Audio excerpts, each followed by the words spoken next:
We are exactly 1 week away from what might be the most anticipated election of our lifetime. And if you need any proof, just look at the numbers. Ohio is crushing early voting records. 2.2 million Ohioans have already voted. That's already more than 2016, and there's still almost 1 million absentee ballots yet to be returned. Now that part is really important because the U.S. Postal Service says you needed to mail your ballot out today. Otherwise, Megan, there's a chance it won't be there by Election Day. But we have some good news. If you haven't done that, there are plenty of ways to make sure your vote is counted. Tessa DeTiro is at the Hamilton County Board of Elections with that. Tessa, good evening.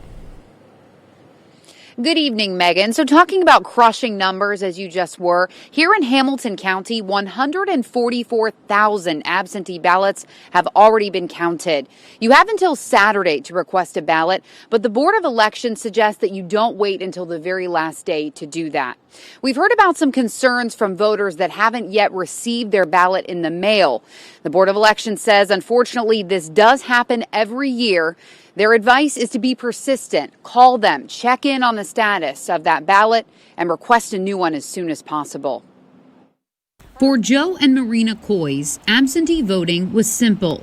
We requested the ballot like October 26th, and we got it in the mail within a week, I think. Like dozens more voters this afternoon, they pulled up in their car and dropped off their ballots to Board of Elections workers. Love the box they have.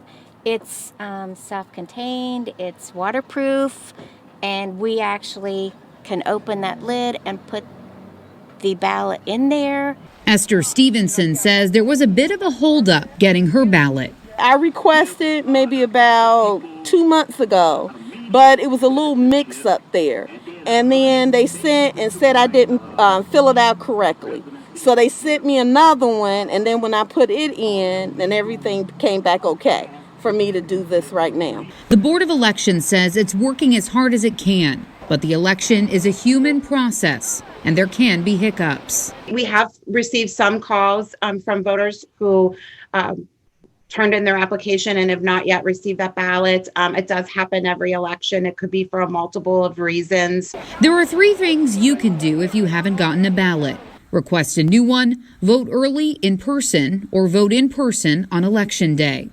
If you need to drop off an absentee ballot after hours, this is the box at the Board of Elections to do that. It's the only one in the county. Yes, I do trust the drop box and the process that we have in place.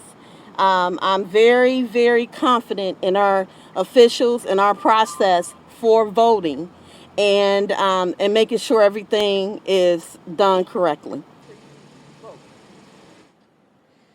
As far as security for that drop box that's right behind me here at the Board of Elections, it is under 24-hour surveillance.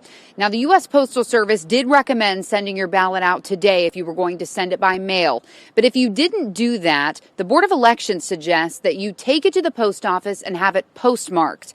That way that if it gets stuck in the mail, it can still be counted up to 2 weeks after the election. For now, live at the Board of Elections, Tessa DeTiro, Local 12 News. Back to you in the studio. Tessa, thanks. Good advice there.